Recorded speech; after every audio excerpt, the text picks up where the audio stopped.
This is the light 12-pounder Model 1857 cannon, nicknamed the Napoleon for the man who pushed its development, Emperor Napoleon III of France. It could shoot a 12-pound iron ball a mile or more. It could shoot bursting shells into enemy concentrations to kill and disable soldiers. It could fire canister, tin cans filled with solid iron balls, into charging soldiers at point-blank range. The Napoleon was a very effective weapon, the most widely used artillery piece on both sides of the Civil War. A good gun crew can fire 4 aimed shots a minute with the Napoleon. But it takes, under ideal conditions, 10 men to do it. 2 men, the highest ranking, are full-time observers. One, a commissioned officer, is the chief of section, commanding this gun and one other. The other man, a non-com, is chief of the piece and commands this gun.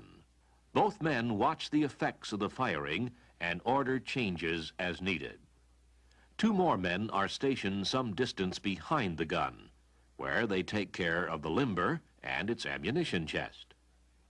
Still another man runs back and forth, carrying ammunition up to the cannon.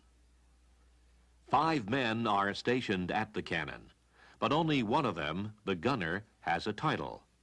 The rest are simply numbered. The gunner gives the orders to load and fire the cannon. It is he who actually aims the gun, using a brass sight but relying mostly on knowledge and experience. He chooses the right ammunition, estimates the range, judges the elevation, and calculates the effect of wind on his shot. And he does it almost instinctively. Ready?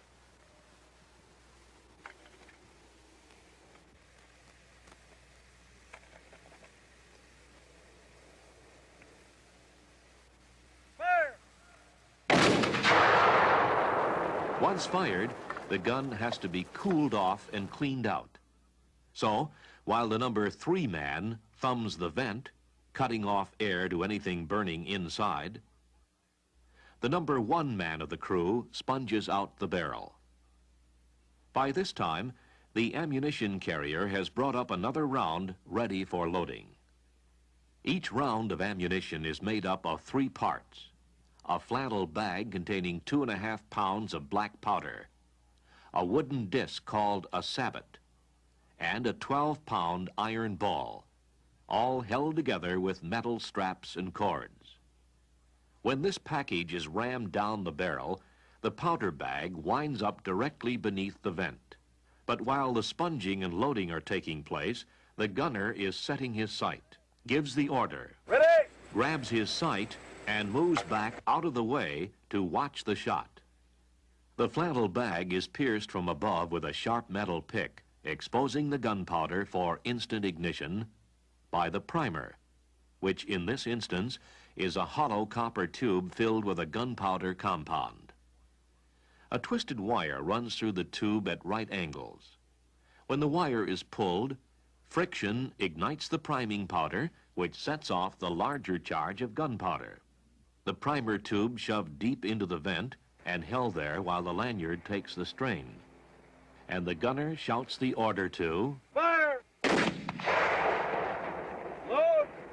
The gun is made ready to fire again.